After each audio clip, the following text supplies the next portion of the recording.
Not everybody who sees a UFO is crazy, that our government has lied about UFO information, that it's withheld UFO files, and even spied on UFO witnesses. This is what we saw when the car motor stalled out. We've also heard from scientists who say life elsewhere in the universe is virtually a certainty. There's footage and records of objects in the skies that we don't know exactly what they are.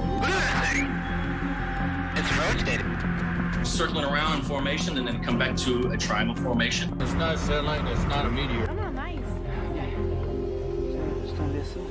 On le voit. Oh, ça vient.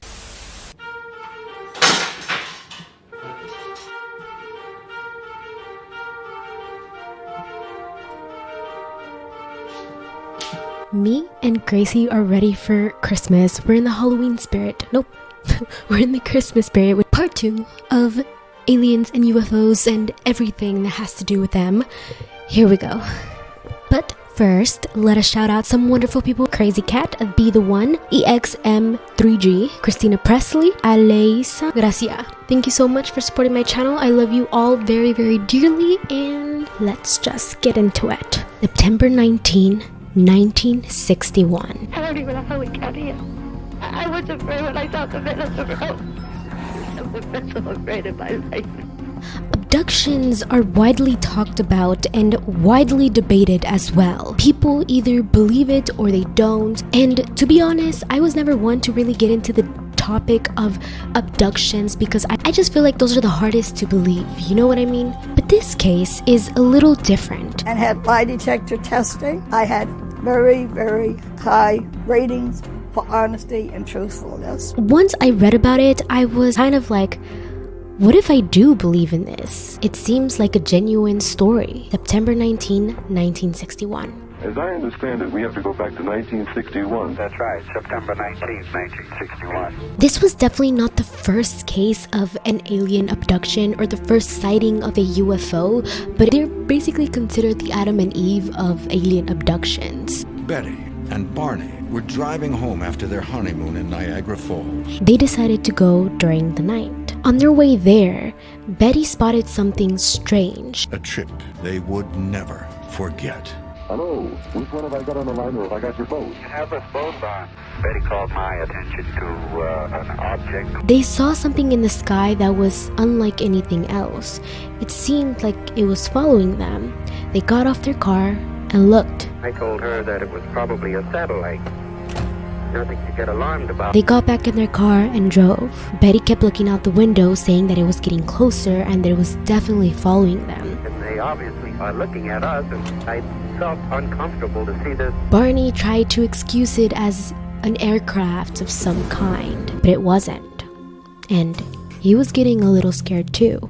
They passed out. They woke up much later, not knowing of what occurred in the past 2 hours. They tried to keep quiet about what they experienced. They weren't loud, they didn't tell the news, they didn't say anything. But in the following nights, both of them had reoccurring nightmares. Something was wrong. So they decided to go to a hypnotist to see if there were any repressed memories from that night. Trance Betty, a deep, deep sleep, deep asleep, fully relaxed. And lo and behold, there was. I don't know where we are. I don't even know how we got here.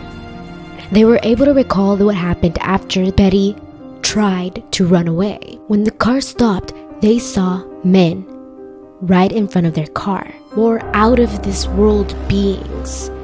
They escorted her and her husband onto the spacecraft to run tests on them, and that was that. In this attempt to escape though, her dress did get torn, the strap on Barney's binoculars were broken, and there were scratches on their car. A reporter soon picked up their story and wasn't within their permission. They never wanted to do this, but they felt like they had to come out with the story themselves so they could own their own experience. Their story never changed, and they always seemed so genuine about it, which is what's eerie about this story. I mean, every other person that's ever came out with a story of alien abduction seemed a little fabricated, but this couple, they seemed very genuine, and it makes me question the reality of what I know.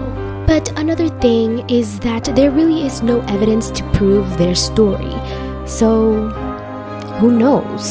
Some researchers think that alien abductions are common because of hallucinations and paralysis.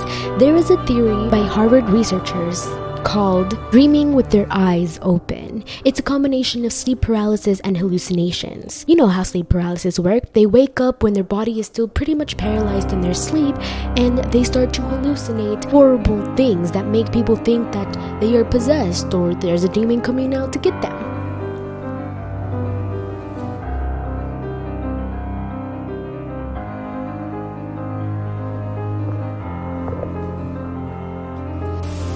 We made every attempt to find out everything about Roswell. The Roswell Incident. In 1947, there was metallic debris of some sort. It seemed like something crashed in an area in Roswell. As far as I know, an alien spacecraft did not crash in Roswell, New Mexico in 1947. People believe it to be a UFO. Here's how that started. A man went up to the crash site, found the debris, picked it up, went to the police station, told them about it, calls were being made. The Army Airfield issued a press release stating they've recovered a flying disc. Later, it was confirmed by the government that this UFO crash sighting was actually a weather balloon.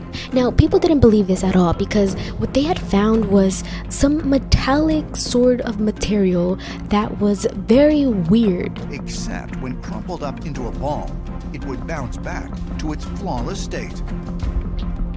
So people thought it was some sort of cover-up. Well, guess what? It was a cover-up, but not a cover-up for a UFO. It was a cover-up for a secret mission that the military held. But it wasn't just a regular weather balloon. It was a nuclear test surveillance balloon from Project Mogul, whatever it is. But people still weren't satisfied with this response, especially when Jesse Marcel, the intelligence officer who was told to go to the site to assess the wreckage and the debris left behind, years later after he retired, he said that he does not believe it was any regular old weather balloon. And if you take a look at that, you'll notice that he's not looking at the camera, he's looking up somebody barking him orders. He believed it to be something out of this world. He said that the metal was very unique. He said that as an intelligence officer, he was very familiar with the materials used in aircraft and air travel, and this material was not that at all. And it wasn't only him who said this. Many other military personnel after retirement have said this crash landing was really weird. One other thing about Roswell is that bodies were recovered, alien bodies. If the United States Air Force did recover alien bodies, they didn't tell me about it either. And the government had tried to cover it up by saying they were dummies? These were merely test dummies from high-altitude experiments. From the 50s? But it was 1947, so how does that make sense? So I don't know what to believe in this. You let me know what you think. Thank you very much. I love you, and I'll see you next week. Two possibilities exist. Either we are alone in the universe, or we are not. Both are equally terrifying. What is that? As you said, been directly confirmed by the Pentagon. There's a